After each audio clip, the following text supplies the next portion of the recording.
اعوذ باللہ من الشیطان الرجیم بسم اللہ الرحمن الرحیم قال مولانا امیر المؤمنین علیہ الصلاۃ والسلام الحمد للہ الذی لا یدرکہ بعد الہمم ولا ینالہ غوث الفتن۔ خدا کی پہچان کے حوالے سے دو قسم کے نقل قول ہمارے سامنے ہیں۔ ایک طرف سے روایات میں یہاں تک کہ آیات میں اس بات کو بیان کیا جا رہا ہے کہ خدا کی پہچان ناممکن ہے، خدا کو نہیں پہچانا جا سکتا ہے، اور بلکہ قرآن کی آیت میں صراحت کے ساتھ حضرت موسیٰ کو مخاطب قرار دیا جا رہا ہے اور یہ بیان کیا جا رہا ہے کہ لن ترانی یا موسیٰ، اے موسیٰ تم کبھی بھی ہمیں نہیں دیکھ پاؤ گے۔ تو ایک طرف سے ہمیں خدا کی پہچان سے، خدا کو دیکھنے سے منع کیا جا رہا ہے، تو دوسری طرف سے مراجعین کرام، علماء اعظام اپنی توضیح المسائل میں، اپنے رسالے عملیہ پر ہم سب پر واجب کر رہے ہیں کہ تم خدا کو پہچانو۔ توضیح مسائل میں اس کے پہلے پیج میں، پہلے مسئلے میں، پہلی لائن، پہلا جملہ یہ بیان کیا جا رہا ہے کہ اصول دین کو از روئے بصیرت جاننا ضروری ہے۔ از روئے بصیرت کا مطلب ہے عقلی دلیل کے ساتھ جاننا ضروری ہے، اور اصول دین میں سے سب سے پہلا اصل ہے توحید، خدا کی پہچان۔ اور خدا کی پہچان کے حوالے سے یہاں پر ہمیں یہ حکم دیا جا رہا ہے کہ تم خدا کو پہچانو، بلکہ خدا کی پہچان تم پر واجب ہے۔ تم خدا کو عقلی دلائل کے ذریعے سے جانو، پہچانو۔ یہ وہ چیز ہے جو علماء، مراجعین یقیناً انہی آیات اور روایات کے ذیل میں ہم پر اس حکم کو واجب کر رہے کہ ہم جا کر قرآن کے اور آیات ان سب کے ذریعے سے ذات خداوند متعال کو پہچانے، خدا کو عقلی دلیل سے سمجھے، مانے۔ یہ وہ حکم ہے جو ہم پر عائد کیا جا رہا ہے۔ تو دوسری طرف سے صراحت کے ساتھ قرآن اور روایت میں اس حوالے سے یہ منع مل رہا ہے کہ تم کبھی بھی خدا کو نہیں پہچان سکو گے۔ تو ان دونوں کو ہم کیسے جمع کریں؟ کیا ان میں سے کوئی ایک صحیح ہے یا دونوں غلط ہے، یا ان میں کوئی ایک ایسا راستہ بھی ہے کہ ان دونوں کو ساتھ میں جمع کیا جا سکتا ہے؟ کہیں ایک طرف جہاں ہمیں حکم دیا جا رہا ہے کہ خدا کو پہچاننا واجب ہے، تو دوسری طرف سے ہمیں خدا کی پہچان سے منع کیا جا رہا ہے۔ اس کا راستہ کیا ہے؟ ہم کریں تو کیا کریں؟ اس کے سلوشن میں یہ بیان کیا جا رہا ہے کہ جہاں پر ہمیں خدا کی پہچان کے لیے کہا گیا ہے، وہ پہچان مفاہیم کے ذریعے سے، کانسیپٹس کے ذریعے سے ہم دو قسم کی پہچان حاصل کر سکتے ہیں۔ ایک وہ پہچان ہے کہ جہاں پر ہم اس پین کے بارے میں جان رہے ہوتے ہیں، اور یہ ہماری پہچان اس قسم کی پہچان نہیں ہے کہ پین ہمارے اندر حاضر ہو جائے، نہیں، بلکہ اس پین کی ایک پکچر، ایک تصویر ہمارے اندر حاضر ہو رہی ہوتی ہے۔ تو ہمارا علم اس پین کے بارے میں اس تصویر کے ذریعے سے ہے، جس تصویر کے ذریعے سے ہم اس پین کو دیکھ رہے ہیں، اور اس پین کی ایک تصویر ہمارے اندر حاضر ہو رہی ہے۔ تو یہ کانسیپٹ پین کا میرے اندر موجود ہے، جس کانسیپٹ کے ذریعے سے میں اس خارجی پین کے بارے میں جان رہا ہوں، علم حاصل کر رہا ہوں۔ اس علم کو علم حصولی کہا جاتا ہے، لیکن جہاں پر معلوم ہمارے پاس بغیر کسی واسطے کے حاضر ہو، جیسے ہمارا علم اپنے بارے میں، یہ علم اس قسم کا علم ہے جہاں پر کوئی بھی چیز واسطہ قرار نہیں پا رہی، نہ کوئی تصویر، نہ کوئی امیج، نہ کوئی صورت ذہنی، کوئی بھی واسطہ قرار نہیں پا رہا، بلکہ میں خود اپنے آپ کو پا رہا ہوں۔ لہٰذا میرا علم اپنے بارے میں علم حضوری کہلائے گا، میرا علم اپنی حالات اور کیفیات نفسانی کے بارے میں علم حضوری کہلائے گا، میرا علم اپنی بھوک اور پیاس کے بارے میں علم حضوری کہلائے گا، میرا علم اپنے خوشی اور غم کے بارے میں علم حضوری کہلائے گا۔ یہ وہ تمام تر علوم جن کے بارے میں جان رہا ہوں، بغیر کسی واسطے کے جان رہا ہوں، ان علوم کو علوم حضوری کہا جائے گا۔ اس کے مقابل میں ہے وہ علوم جن کو آپ کسی واسطے کے ذریعے سے جان رہے ہوتے ہیں، وہ علوم جن کو ذریعے کے سے جان رہے ہوتے ہیں آپ، ان علوم کو علوم حصولی کہا جاتا ہے۔ اب ہم خدا کو پہچاننا چاہ رہے ہیں، خدا کی پہچان میں، علم حصولی میں آپ دلائل قائم کرتے ہیں اور دلائل کے ذریعے سے خدا کی پہچان تک پہنچتے ہیں۔ کہیں دلیل نظم کو بیان کیا جاتا ہے، برہان نظم لایا جاتا ہے خدا کی پہچان کے لیے، تو کہیں دلیل برہان امکان وجوب کو لایا جاتا ہے خدا کی پہچان کے لیے، تو کہیں برہان صدیقین لایا جاتا ہے خدا کی پہچان کے لیے۔ مختلف قسم کے دلائل اور براہین پیش کیے جاتے، لائن لگا دیے جاتے براہین کی، تاکہ خدا کے وجود کو ثابت کیا جائے۔ کہاں پر؟ جہاں پر ہمارا علم خدا کے بارے میں حصولی علم ہو، ہم ذات خداوند متعال کے بارے میں اس خدا کے کانسیپٹ کو ڈسکس کر رہے ہوتے ہیں اور اس خدا کے مفہوم پر گفتگو کر کے خدا کے وجود کو ثابت کر رہے ہوتے، دلائل قائم کر رہے ہوتے، دلیل نظم لا رہے ہوتے کہ اگر اس کائنات کو آپ دیکھیں گے تو اس کائنات میں سراسر نظم پائیں گے۔ یہ نظم کا ہونا یقیناً کسی ناظم کے اوپر نشانی ہے، دلیل ہے، تو یہ ناظم کو ثابت کر رہی ہے اور یہی ناظم خدا کی ذات ہے۔ اس دلیل کو کہا جاتا ہے دلیل نظم، اور یہ دلیل علم حصولی کے ذریعے سے، جہاں پر آپ مختلف قسم کے قضایا کو، جملات کو استعمال کر رہے اور اس کے ذریعے سے خدا کے وجود کو ثابت کرنے کے لیے ایک دلیل بیان کر رہے ہوتے۔ یہ ایک طریقہ ہے، ایک اسلوب ہے خدا کے بارے میں جاننے کے لیے۔ یہاں پر تو ہم خدا کے وجود پر دلائل قائم کر رہے، تو ایسا ہے کہ یہاں پر اس کانسیپٹس کے ذریعے سے، ان جملات کے ذریعے سے، ان دلائل کے ذریعے سے خدا کو پہچانا جا رہا ہے، خدا کے وجود کو ثابت کیا جا رہا ہے۔ یہ ایک قسم کی پہچان ہے جس حد تک ہم پہنچ سکتے ہیں، لیکن خدا کے حوالے سے دو قسم کی گفتگو ہم کر سکتے ہیں۔ ایک تو گفتگو ہم خدا کے وجود کے بارے میں کریں کہ خدا کا وجود وہ جو ہم سے خارج میں ہے، ہمارے سے باہر ہے، اور اس کائنات کے اندر موجود خدا جو لامحدود ہے، جو ذات لامحدود ذات ہے، جس کی کوئی حد نہیں ہے۔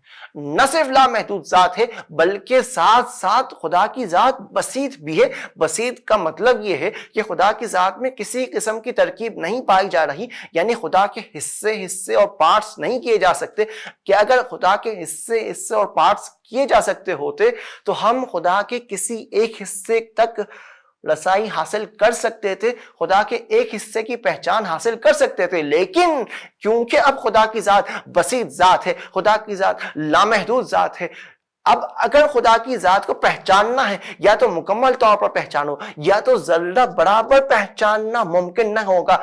کیوں؟ کیونکہ خدا کی ذات دریا کی مانند نہیں ہے۔ دریا میں سے اگر آپ ایک چلو بھر پانی کا اٹھا لیں تو اتنا ہی چلو بھر پانی کا آپ نے اس عظیم دریا میں سے کم کر لیا ہے۔ خود اس دریا میں کمی آئی ہے، چاہے وہ کمی محسوس نہ ہو، نظر اتنی نہ آ رہی ہو، لیکن بالآخر اس دریا کے پانی میں کمی آئی ہے۔ اس دریا کے اندر حصے اور پارٹس پائے جا رہے ہیں، جس کی وجہ سے آپ نے اس کا ایک حصہ نکالا ہے، اور اس ایک حصے کو آپ اپنے چلو پر میں جمع کر سکتے، ایک مٹھی میں جمع کر پائے ہیں۔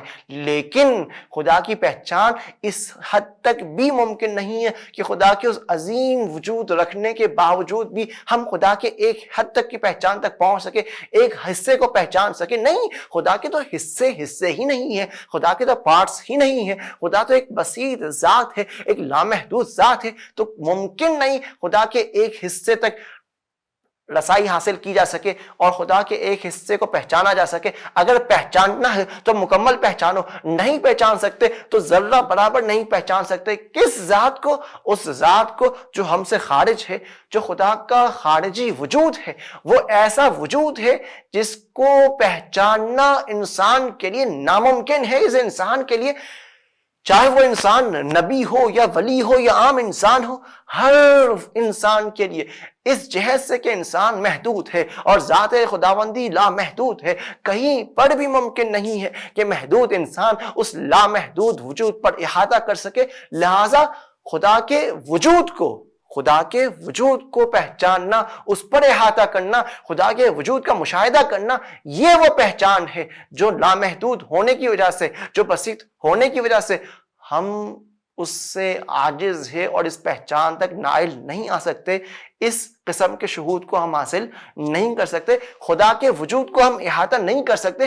وہ جو ہم کر پا رہے ہیں دلائل کے ذریعے سے، چاہے وہ دلیل نظم کے ذریعے سے ہو، چاہے وہ برہان امکان وجوب کے ذریعے سے ہو، چاہے وہ برہان صدیقین کے ذریعے سے ہو، جتنے بھی دلائل اور براہین ہم قائم کر رہے خدا کے وجود کے لیے، ان تمام تر میں ہم خدا کے مفہوم کو ثابت کر رہے ہوتے ہیں کہ خدا کا ایسا مفہوم ہے، خدا کا وہ مفہوم ہے کہ جس مفہوم کو ہم اپنے ذہن میں لا رہے ہیں، خدا کے مفہوم کو، ٹھیک ہے ظاہر سی بات ہے کہ خدا کا وجود لامحدود ہے، لیکن لامحدود کا کانسیپٹ جو بالآخر ہمارے اندر پایا جا رہا ہے وہ خود محدود ہے۔ لامحدود کا کانسیپٹ ہمارے ذہن میں موجود ہے، بالکل اسی طرح خدا کا کانسیپٹ بھی ہمارے ذہن میں موجود ہے۔ لہٰذا یہ تمام تر کانسیپٹس، مفاہیم ہمارے اندر وجود رکھ سکتی ہے، موجود ہو سکتی ہے، وجود ذہنی کے ذریعے سے موجود ہو سکتی ہے۔ ان کے موجود ہونے کو، مفہوم ذہنی کے موجود ہونے کو منع نہیں کیا جا رہا، یہ سارے کانسیپٹس ہم میں موجود ہے، اور ان کے ذریعے سے ہم خدا کے وجود کو ثابت بھی کر رہے ہوتے اور مختلف قسم کے دلائل بھی قائم کر رہے ہوتے۔ تو یہاں تک دو قسم کی پہچان ہوئی، ایک وہ پہچان جو حصولی پہچان ہے، بالکل جس طرح ہماری پہچان اس پین کے بارے میں ہے، یہ پین ہمارے اندر حاضر نہیں ہے لیکن اس پین کے بارے میں جان رہا ہوں اس پین کی ایک تصویر کے ذریعے سے، بالکل اسی طرح ہماری پہچان خدا کے بارے میں ایسی نہیں ہے کہ خود خدا ہمارے اندر حاضر ہو گیا ہو، نہیں، بلکہ خدا کے حوالے سے ہماری پہچان حصولی پہچان اس طریقے سے کہ ہم خدا کے کانسیپٹس کو اپنے ذہن میں لا رہے اور اس کے وجود کو اس طریقے سے ثابت کر رہے، تو لہٰذا یہ والی پہچان جس پر دلائل قائم کیے جا رہے ہیں یہ حصولی پہچان ہے۔ اس پہچان کو شناخت کہا جائے گا، اس پہچان کو شہود نہیں کہا جائے گا۔ شہود کہاں ہے؟ شہود جہاں پر ہمارا علم خدا کے بارے میں حضوری علم ہو، بغیر کسی واسطے کے ہو، خود خدا کے وجود کو، خود معلوم کو عالم اپنے پاس بغیر کسی واسطے کے پائے، جہاں پر وجود ایک دوسرے وجود کے پاس حاضر ہو سکے، خدا کا وجود مجھ جیسے انسان کے وجود کے پاس حاضر ہو سکے، اس علم کو حضوری علم کہا جاتا ہے۔ لیکن کیا ہم خدا کے بارے میں علم حضوری رکھتے ہی نہیں ہیں؟ یا ہماری پہچان منحصر ہے اس حصولی پہچان پر جو ہم خدا کے بارے میں دلائل کے ذریعے سے قائم کر رہے؟ کیا ہم خدا کو شہود نہیں کر سکتے؟ کیا ہم خدا کو نہیں دیکھ سکتے؟ اگر ایسا ہی ہے تو پھر مولا امیر المومنین نے کیوں فرمایا کہ لم اعبد ربا لم ارہ، میں نے اس رب کی اطاعت ہی نہیں کی، میں نے اس رب کی عبادت ہی نہیں کی جس رب کا میں نے مشاہدہ نہیں کیا۔ اس کا یہ مطلب ہے کہ خدا کا مشاہدہ علم حضوری کے ذریعے سے ممکن ہے، لیکن اس خدا کے مشاہدے میں بھی ممکن نہیں کہ ہم خدا کی ذات کا جو خارج ہم سے باہر جو ذات ہے اس کا مشاہدہ کر سکے۔ نہ خدا کی ذات کا مشاہدہ ممکن ہے ہمارے لیے، نہ خدا کی ان صفات کا مشاہدہ ممکن ہے ہمارے لیے جو صفات خدا کے عین ذات ہے، جیسے کہ خدا کی صفت علم ہے، جیسے کہ خدا کی صفت قدرت ہے، جیسے کہ خدا کی صفت حیات ہے، وہ تمام تر کمالی صفات جو عین ذات خداوند متعال ہے۔ بالکل جس طرح ذات خداوندی لامحدود ہے، بالکل جس طرح ذات خداوندی بسیط ہے، یہ صفات بھی کیونکہ عین ذات ہے، یہ صفات بھی لامحدود ہے، یہ صفات بھی بسیط ہے، ان کے اندر بھی وہ تمام تر خصوصیات پائی جا رہی ہے جو ذات خداوندی پائی جا رہی ہے۔ اور کیونکہ ذات خداوندی میں صفات ذات خداوندی کے لامحدود ہونے کی وجہ سے، ذات خداوندی کے بسیط ہونے کی وجہ سے ہم اس ذات خداوندی کے شہود سے عاجز ہے، بالکل اسی طرح ان صفات کے شہود سے بھی ہم عاجز ہے جن صفات کا عین ذات ہونا ثابت ہے، جو ذات خداوندی کے ساتھ عین صفات ہے، ان صفات کو ہم شہود نہیں کر سکتے۔ ہاں اگر شہود کر پا رہے ہیں تو ان صفات کا شہود ہے جس کا تعلق فعل سے ہے، صفات فعلی الہی ہے، جیسے کہ صفت خالقیت ہے، جیسے کہ صفت رازقیت ہے، جیسے کہ صفت شافی ہے۔ یہ وہ تمام تر صفات ہے جن کا تعلق ہم سے ہے۔ جب خدا چاہے وہ رزق عطا کرتا ہے، جب خدا چاہے خلق کرتا ہے مخلوقات کو، جب خدا چاہے جسے خدا چاہے شفا دیتا ہے، صحت و سلامتی دیتا ہے، تو یہ وہ صفات ہے جن کا تعلق خدا کے فعل سے ہے۔ اب ان صفات کا صفات فعل ہونے کا یہ مطلب نہیں ہے کہ خدا ان صفات پر قدرت نہیں رکھتا. ہمیں فرق ڈالنے کی ضرورت ہے علم کے درمیان اور علم بر خلق کے درمیان. ہمیں فرق ڈالنے کی ضرورت ہے قدرت اور قدرت بر خلق کے درمیان کہ خدا پہلے دن سے ازلاً ابداً ہمیشہ علم بر خلق رکھتا تھا، ہمیشہ قدرت پر خلق رکھتا تھا. لیکن جب خدا کی مصلحت کا تقاضا ہو، جب خدا بہتر سمجھے تب انسان کو خلق کرے گا، تب ہم اور آپ کو خلق کر رہا ہے. لہٰذا ہم اور آپ کی خلقت کا ایک خاص دن ہے.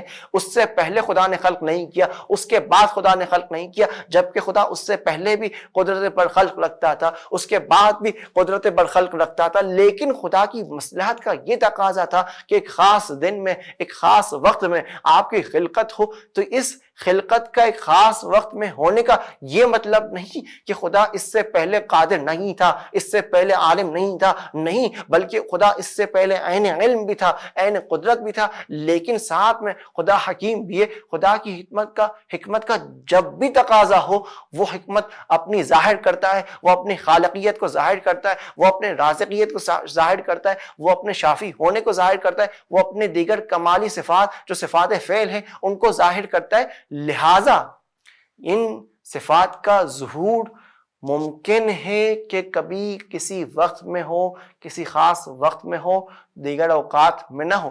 لیکن ان صفات کا، صفات فعل کا صفات ذات سے اس طرح تعلق ہے کہ صفات ذات عین ذات خداوند متعال ہے. ان صفات کا خدا سے جدا ہونا ممکن نہیں ہے. ممکن نہیں ہے خدا کسی ایک لمحے میں بھی عالم نہ ہو. ممکن نہیں ہے خدا کسی ایک لمحے میں بھی قادر نہ ہو. ممکن نہیں ہے خدا کسی ایک لمحے میں بھی حی نہ ہو. یہ وہ تمام تر ایسی صفات ہیں جو عین ذات خداوند متعال ہے، لا ينفك ذات خداوند متعال ہے، خدا کی ذات سے جدا نہیں ہو سکتے. لیکن صفت خالقیت، صفت رازقیت، صفت شافی ہونا، یہ وہ تمام تر صفات ہیں کہ جب خدا خلق کرے گا تب خالق کہلائے گا. اس سے پہلے اور اس کے بعد خالق نہ کہلائے گا.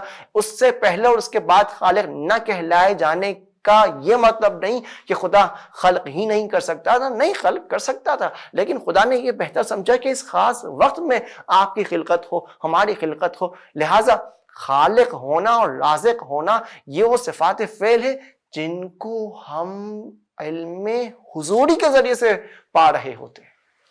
کم از کم انسان اپنے آپ کو علم حضوری سے پا رہا ہے.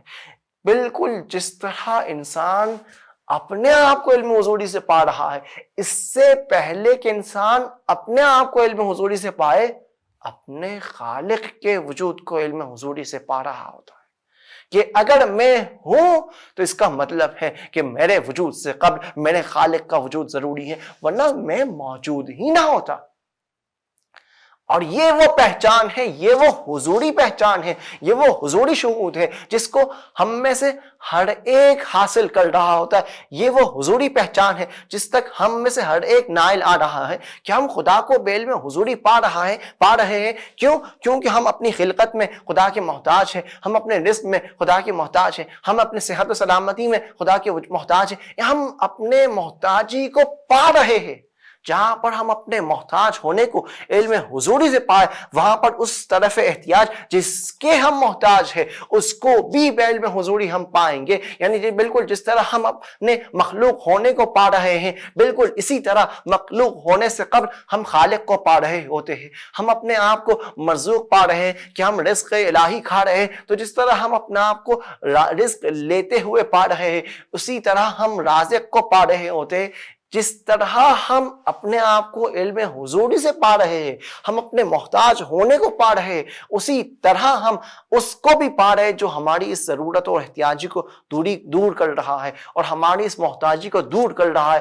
تو ہماری پہچان، ہمارا شہود خدا کے بارے میں، ان خدا کی صفات فعل کے بارے میں حضوری پہچان ہے. اور ہم انہی حضوری پہچان کے ذریعے سے، ہم اسی شہود کے ذریعے سے خدا کے عاشق بنتے ہیں کہ خدا ہے وہ ذات جو ہماری تمام تر ضروریات کو پورا کر رہا ہے. خدا ہی تو ہمیں ہر لمحے اس نعمت رزق سے نواز رہا ہے. کوئی ایک ایسا لمحہ بھی نہیں ہے ہماری زندگی میں جہاں پر ہم رزق الہی سے خالی ہو.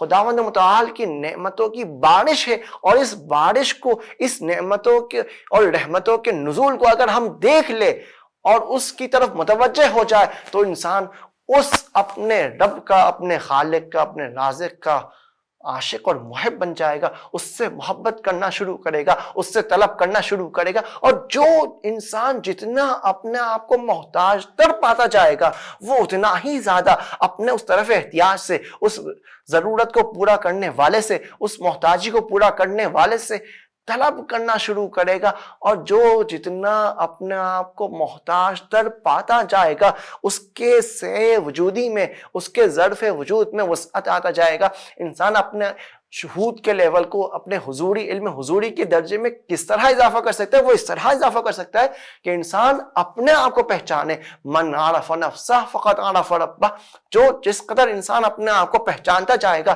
اپنے محتاجی کے پہلو کو جانتا جائے گا، اپنے آپ کو ضرورت مند دیکھتا جائے گا، وہ اتنا ہی زیادہ اپنی پہچان میں، اپنے محتاجی کو جانتے جانتے اس خدا کی طرف بھی پہچان حاصل کرتا جائے گا، اس خدا کو بھی شہود کرتا جائے گا جو خدا اس کے اس احتیاج کو، اس ضرورت کو پورا کر رہا ہے، کیونکہ ہر انسان خدا کا محتاج ہے۔ یا ایھا الانسان انتم الفقراء الی اللہ واللہ هو الغنی الحمید۔ انسان مکمل طور پر خدا کا محتاج ہے، اور جو انسان جس قدر اپنے آپ کو محتاج تر پاتا جائے گا علم حضوری کے ذریعے سے، خدا کے اس رابطے اور فیض کو مشاہدہ کرتا جائے گا، اس فیض کا مشاہدہ کرنا ہی انسان کو اس حالت اضطرار میں مبتلا کرے گا کہ انسان بارگاہ الہی مستر ہو کر، بیچارہ ہو کر خدا سے طلب کرے گا، خدا سے مانگے گا۔ اور کیسے ممکن ہے کہ انسان مومن خدا سے مستر ہو کر کوئی چیز طلب کرے اور خدا اسے کچھ عطا نہ کرے؟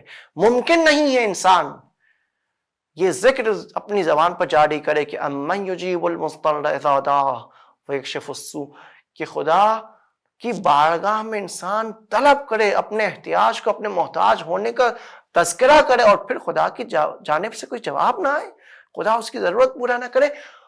جس قدر انسان طلب کرتا جائے گا اس قدر انسان کو خدا کی جانب سے عطا ہوتی جائے گی۔ اے خدا کی عطا، رحمت الہی کا نزول، نعمت الہی کا نزول انسان کے طلب پر مبتنی ہے۔ یہ کمی ہماری خدا کی جانب سے، خدا کے دین میں نہیں ہے، بلکہ ہماری جانب سے، ہماری لین میں ہے۔ ہم ہیں جو کم خدا سے طلب کر رہے ہوتے، خدا سے لے رہے ہوتے ہیں، ورنہ خدا کی دین میں، خدا کی عطا میں، خدا کے فیض میں ذرہ برابر کمی نہیں ہے۔ یہ ہم ہیں جو اپنے آپ کو سورج کی رحمتوں سے، سورج کی شعاؤں سے، سورج کی برکتوں سے اپنے آپ کو محروم کر کے سائے میں لے کر آتے ہیں۔ سائے میں آنے سے ہم اس سورج کی روشنی سے، اس سورج کی شعاؤں سے، اس سورج کی گرماہٹ سے ہم اپنا آپ کو محروم کر رہے ہوتے۔ یہ ہمارے گناہ ہیں جس کے ذریعے سے ہم اس رحمت اور نعمت و فیض الہی سے محروم ہو رہے۔ تو اگر ہم یہ چاہ رہے تو سب سے پہلے ہم نے اپنا آپ کو خدا کا محتاج پانا ہے، خدا کا محتاج پا کر خدا کی اطاعت کر کے اپنے ظرف وجودی میں وسعت لانا ہے۔ جو جس قدر خدا کی اطاعت کرتا جائے گا، خدا کی اطاعت کرے گا، خدا کی عبادت کرے گا، اپنے آپ کو محتاج پا کر خدا کے سامنے اپنا دست نیاز پھیلائے گا، وہ اتنا ہی زیادہ مشمول فیض الہی ہوگا، اتنا ہی زیادہ خدا کا فیض اس کے شامل حال ہوگا، اور وہ اتنا ہی زیادہ خدا کی نعمتوں سے فائدہ مستفید ہو سکے گا۔ تو یہ علم جو شہودی علم ہے، جو حضوری علم ہے، کس کے حوالے سے؟ صفات فعل الہی، فیوزات الہی، خدا کی نعمتوں کے بارے میں۔ یہ فیض ہمیں حاصل ہو رہا ہے، اور یہ فیض ہمیں مزید حاصل ہو سکتا ہے، لیکن اس کی ایک شرط ہے کہ ہم اپنے آپ کو پائیں، ہم اپنے وجود کو پائیں، اپنے وجود کو پانے کے ساتھ اپنے خالق کو پائیں، اپنے وجود کو پانے کے ساتھ اپنے رازق کو پائیں، اپنے وجود کو پانے کے ساتھ اس فیاض کو پائے جو ہمیں ہر لمحے فیض وجود سے، نعمت وجود سے نواز رہی ہے، لمحہ بلمحہ ہمیں نعمتوں سے نواز رہی ہے۔ اور جب ہم اس ہستی کو پائیں گے، اس کو خالق پائیں گے، اس کو رازق پائیں گے، اس کو ممیت پائیں گے، اس کو محیی پائیں گے، تو اس سے طلب حیات کریں گے، اس سے طلب رزق کریں گے، اس سے طلب تمام تر نعمت کریں گے، اور یہ طلب کرنا ہی کافی ہے کہ وہ ہمیں اپنی عطا سے نوازے. تو یہ ہماری کمی اس حوالے سے ہے کہ ہم اپنے شہود کے درجے میں اضافہ نہیں کرتے, ہم اپنے طلب کے درجے میں اضافہ نہیں کرتے. جس قدر انسان اپنے آپ کو پاک و پاکیزہ رکھے گا, اپنے آپ کو محرمات سے بچائے رکھے گا, اپنے واجبات کو انجام دیتا جائے گا, وہ اتنا ہی زیادہ پاک ہوتا جائے گا, اس کے وجود میں وسعت آتی جائے گی, اور وجود میں وسعت آنے کے بعد وہ فیض الہی کا مشاہدہ کر سکے گا اور فیض الہی کو حاصل کر سکے گا. اور یہ وہ جگہ ہے جہاں پر ہم علم حضوری کے ذریعے سے خدا کا مشاہدہ کر سکتے ہیں. اور یہ وہ مشاہدہ ہے جسے اولیاء الہی اور انبیاء کرام کے ساتھ ساتھ ایک چھوٹے سے لیول پر ہم اور آپ بھی اس مقام پر فائز آ سکتے ہیں. یہ وہ جگہ ہے جہاں پر جس مشاہدہ کرنے کی ہمیں اجازت دی گئی ہے, ورنہ خدا کے وجود کا مشاہدہ ناممکن ہے, خدا کے ان صفات کا مشاہدہ جو عین ذات ہے ناممکن ہے. یہ وہ جگہ ہے جہاں پر ہمیں منع کیا گیا اور اس جگہ تک ہم پہنچ ہی نہیں سکتے ہیں. یحذرکم اللہ نفسہ, کہ خدا نے ہمیں اپنی ذات کے وجود کو پہچاننے سے, اپنی ذات کے ان صفات کو پہچاننے سے جو عین ذات سے, عین ذات خداوند متعال, ان سے ہمیں منع کیا گیا ہے, اور ہمیں ان پہچان تک ممکن نہیں ہے, دسترسی نہیں ہے, ہم اس پہچان تک نہیں پہنچ سکتے. کس پہچان تک پہنچ سکتے؟ شہود کے ساتھ, علم حضوری کے ساتھ. واحد پہچان ہماری خدا کے فیض اور خدا کی نعمت اور خدا کی ان صفات فعل کے ذریعے سے ہے جن صفات فعل ہمارے شامل حال ہو رہی ہے. وہ خدا کی خالقیت ہے, وہ خدا کی رازقیت ہے, وہ خدا کا شافی ہونا ہے, وہ خدا کا محیی اور ممیت ہونا ہے. یہ وہ تمام تر صفات فعل ہے جو ہمارے شامل حال ہو رہے, اور ان صفات فعل کو پا کر ہم خدا کو جان سکیں گے, خدا کا مشاہدہ کر سکیں گے. اور جتنا انسان خدا کی معرفت حاصل کرتا جائے گا, خدا کے بارے میں معرفت شہودی حاصل کرتا جائے گا, اس کے دل میں اتنا ہی زیادہ خدا سے محبت اور مودت میں اضافہ ہوگا. اور جس قدر مودت میں اضافہ ہوگا اس قدر اس کے اندر جذبہ اطاعت اور عبادت میں اضافہ ہوگا, اور پھر اس کی عبادت وہ عبادت ایسی عبادت قرار پائے گی کہ جو 70 سال عبادت سے بہتر ہے. کہ مومن کا ایک ساتھ تفکر کرنا خدا کے بارے میں تفقہ حاصل کرنا, تفقہ فی الدین کرنا, دین کو سمجھنا 70 سال عبادت سے بالاتر ہے. اور اس خدا کو اس طرح پہچان کر پھر خدا کی عبادت کرنا انسان کو اس بالا ترین مقامات پر پہنچاتا ہے. ورنہ اگر انسان بغیر پہچان کے, بغیر معرفت شہودی کے خدا کی عبادت کرے تو عین ممکن ہے کہ بالکل جس طرح شیطان کے 6000 سال کی عبادت ایک لمحے میں نابود ہو گئی, ایک لمحے میں ختم ہو گئی. اگر معرفت کے بغیر ہو تو ہماری عبادت کہیں خدا نہ خواستہ اس طرح نہ ہو جائے کہ جو لمحے میں ختم ہو جائے. تو ہمیں بھی اس معرفت کے ساتھ, اس نالج کے ساتھ, اس شہود کے ذریعے سے خدا کو جاننا ہے, خدا کا مشاہدہ کرنا ہے اور خدا سے طلب کرنا ہے, تاکہ ہماری عبادتیں بھی اس بالاترین مقام پر, مقام قبولیت درجات الہی میں پہنچ سکے, اور ہماری عبادتیں بھی اس مقام پر پہنچ کر انسان کو بھی اتنا ہی بلند, ہم اور آپ کو بھی اتنا ہی بلند و بالا کر سکے. خداوند تعالیٰ کی بارگاہ میں دعا ہے خداوند تعالیٰ ہمیں اس قسم کی بامعرفت عبادت کرنے کی توفیق عنایت فرمائے. وفقنا اللہ و ایاکم انشاءاللہ. السلام علیکم ورحمۃ اللہ وبرکاتہ.